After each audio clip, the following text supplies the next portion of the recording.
Who likes PSPs then? Well, here's one that isn't. Yeah, Pxp Slim Station. This has come from AliExpress. It's got clicky shoulder buttons. It's a little bit smaller than a PSP, which makes me wonder why they didn't just use the same mould. Awful D-pad, awful buttons, yep, all terrible. Volume button on the bottom, weird cartridge slot at the top, no UMD discs, charger.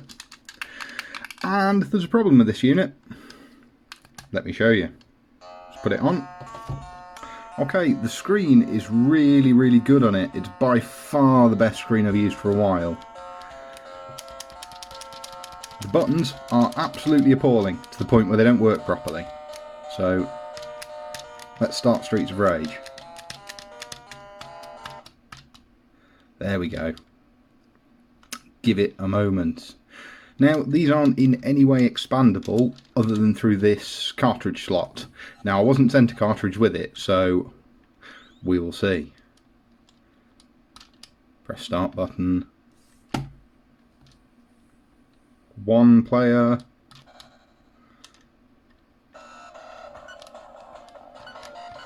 Yeah, sound emulation's not too bad, but it's not good. Select Axle.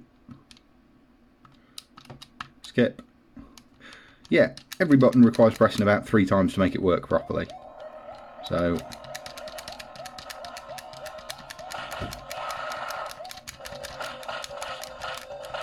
it's almost impossible to do anything. Circle button barely works at all. Same with the X button. Enough of that. Right, jump cut while I go and get one that does work. Some time has passed and I've had to get another one from China. This one came in a nice box. So, PXP3 Slim Station MD2700. This MD bit's very telling. And I'll tell you for why. Because it's entirely Mega Drive games. So, we've got some lovely stolen artwork on the back. Read through the instruction manual before setup. All trademarks are properties of their respective owners. They certainly are. Here's Mario and Sonic on the front. Blur light, non-tentacle instructions. Due to the characteristics of the LCD, there are some dots that do not light up or that never turn off. However, please take note, this is not a defect. Yeah, you don't have to explain what dead pixels are to us, lads. Play all the Pxp Slim Station Colour and PXP3 Slim Station games you already own. Enhanced backlit screen, blah blah blah. Rubbish. Absolute rubbish. So, let's have a look in the box of lies. So, we've got some instructions. User's manual. Got a little thing, I assume it's in there. Got some cartridges. 900,099,666 in one, and 900,000 in one random special. Okay, I'm sure those are going to be fantastic. User's manual, Big Mario on the front.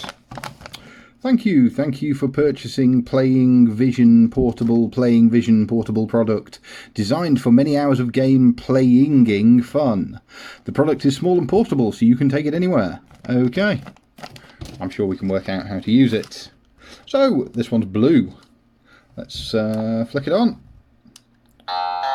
Ooh, noisy. Right, turn that down a bit. Just like the last one, the screen's really good on it.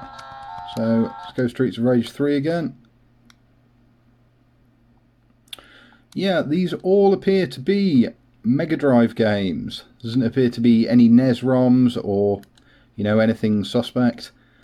There's a problem with this unit though. Much like the buttons not working on the other one, well, the audio just is appalling.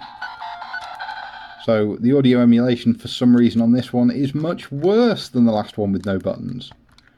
Come on, let's go. In game. However, at least the buttons work. And the emulation, you know, works fantastically well on this. It's lovely and smooth. Everything's... Ooh.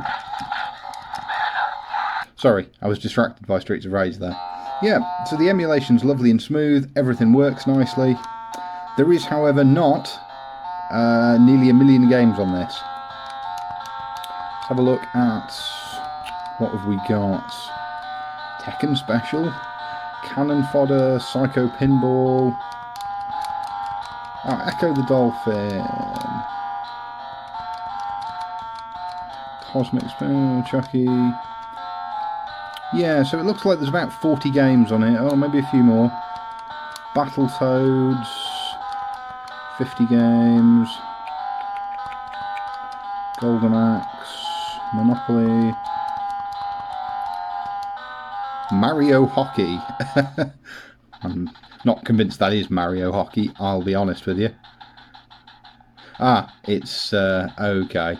It's not Sega, it's not Nintendo's Mario, it's a different Mario. Yeah, so the emulation on this works really nicely. It's actually super impressive for how little it cost. I think for this replacement unit I paid about £8.50 delivered. Unfortunately it took 6 weeks to get here. Come on, skip. But the screen's great and it emulates really well. It's just such a shame about the audio problems. Okay, bored of waiting for Mario Hockey now. Let's turn that off. Let's try this one with Mario and Luigi on the front. These are a little bit smaller than GBA cartridges. Okay, what have we got here? Ooh, different menu, different music. So Heroes, Strider, Brian Lara's Cricket, Shinobi 3, Golden Axe 2, Sonic the Hedgehog. This should really highlight the appalling audio problems then. Come on. Quickly, let's get in game and play some Sonic.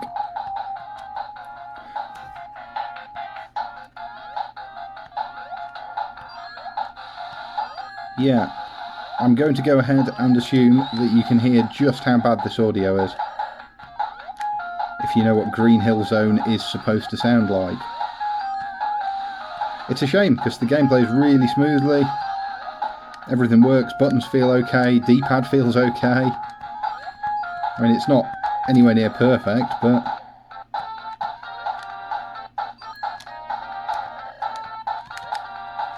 Oh, can we not rev up on this one? Okay. Anyway, let's have a look at the other cartridge. 900,000 in one random special. Okay, what have we got? CP2, Batman... Ooh, not Batman Returns. Anything but Batman Returns. Shadow Blaster. Yeah, so again, all Mega Drive games. I'm going to go ahead and assume this doesn't emulate anything else. Sonic Eraser. Columns. Let's have a quick blast on Columns then, and then we'll call it a day on the PXP3. Incidentally, I did fully charge this and just leave it running on a game menu, and it lasted for about 3.5 hours, which is pretty good. It also takes the totally standard Game Boy Advanced SP batteries. Yeah, this is Columns. Let's make a line. Yeah, we've made a line. Got these orange boys up here. Make another line. Some more orange boys. Yeah, I've spent far too many years playing Columns because I absolutely love it. Maybe even love it more than Tetris. I'm not sure. Go on then, let's play one more game and then we'll call it a day on this. World Cup, Samurai Showdown, Terminator, Battletoads again. Oh, Battletoads Double Dragon? Oh, I'd forgotten this was even a thing that existed. Yeah, so it's a crossover game. It's quite a strange one. And we don't seem to be able to skip all the licensing and trademark stuff. While that's loading, we'll just talk about the unit. It's really light. Shoulder buttons don't do anything. It says in the instructions here, the shoulder buttons do... Oh no, it doesn't say in the instructions. It says on the box, blur light for the shoulder buttons. They're not even buttons, there's just nothing. Okay. Come on, press start, one player. Let's play as Zitz.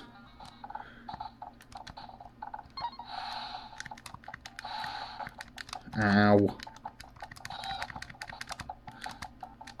Well, that went well. Oh, I do love me some Battletoads. I saw some amazing action figures for this back in the 90s, and I've never ever been able to get hold of them.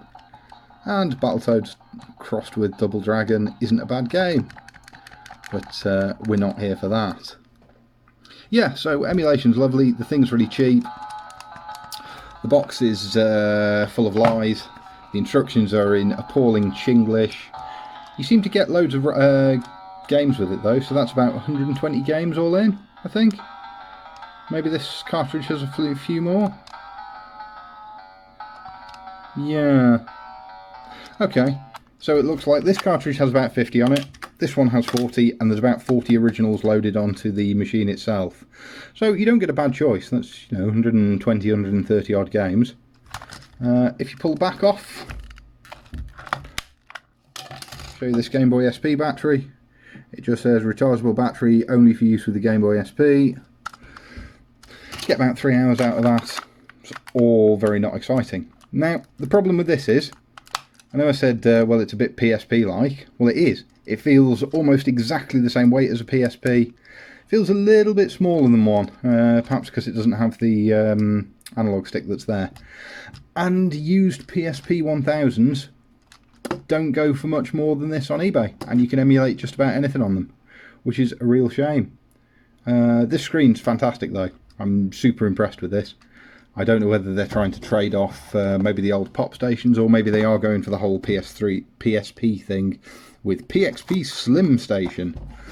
But for 150 games, and, you know, unknown branding, unknown quantity, no shoulder buttons, I just don't feel like this is worth it. Yeah, it's a really, really nice thing if you wanted something super cheap to give to your kids or just play some specific megadrive games on. But as far as I can work out, you can't save your games on it. There's no save states. And yeah, it's buttons are nice though. Thanks guys. Bye bye.